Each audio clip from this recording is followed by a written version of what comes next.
Good morning, students. In my previous lecture, I explained you soil formation, soil fertility, soil classification, alluvium soil, red soil, black soil, laterite soil, soil erosion, the different agents which are responsible for the soil erosion, that is the soil erosion by water, soil erosion due to human action, soil erosion by wind, and soil erosion in India and its prevention and soil conservation. Up to that I explained. Now in this part 4, I will explain you about the soil conservation schemes. Now, as we know in India, from the very first 5-year plan, soil conservation measures were launched. The reason you all know soil is very important for our life because our whole life is totally depends on soil. So for that, we emphasize that with emphasis on the development of the technology for problem identification, formulation and implementation of the schemes, the programs under the state plan aimed at conservation of soil mainly on the agricultural lands with some components of land reclamation, soil and land use survey, raising of utility trees on private and common lands. Now, what are the schemes what the government has made? These are, first is the centrally sponsored schemes of integrated watershed management in the catchments of flood-prone rivers was launched during the 6th plan in 8 flood-prone rivers of the Gangetic Basin covering 7 states and 1 union territory. It aims at enhancing the ability of the catchment by absorbing larger quantity of rainwater, reducing erosion and consequent silt load in the stream and river beds and thus helping the mitigate the flurry of floods in the productive plains. Second, a scheme for reclamation and development of ravine areas was launched in 1987-88 in Madhya Pradesh, Uttar Pradesh and Rajasthan.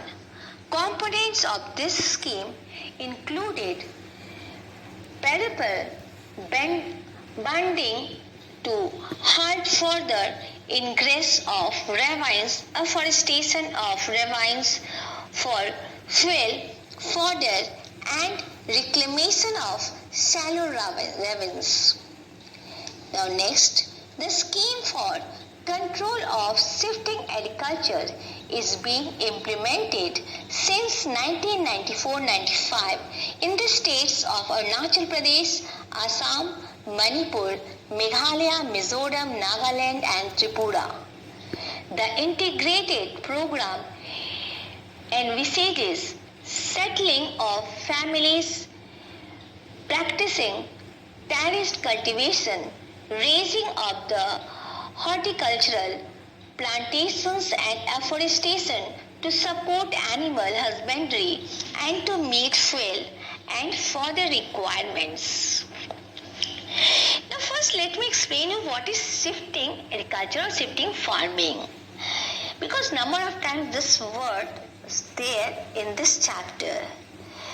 Now shifting agriculture, it is also known as the slash and burn method, as a patch of land is cleared by cutting and burning the trees.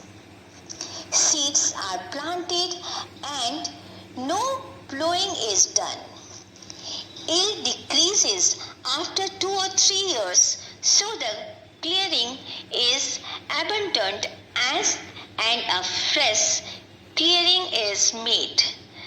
This is a water wasteful method. This type of cultivation is carried on in some hilly regions of the northeast which are covered with dense forest. These areas are Nagaland, Mizoram, Assam, Arunachal Pradesh are there. I hope you can understand what is shifting farming. Now the next is National Project on Development and Use of Biofertilizers and National Project on Quality Control were implemented during the 7th 5-year plan. These projects encourage the use of biofertilizers as well as balanced and integrated use of fertilizers. In urban areas, rainwater harvesting is a means of checking soil erosion besides recharging groundwater. So this chapter is over. You read this chapter thoroughly and try to understand. Now whatever the exercise work is there in your book, you solve it in one copy, and when the school will open, I'll check your copy there. I'll give you the answers wherever you have the problem to understand. Thank you. God bless you, beta.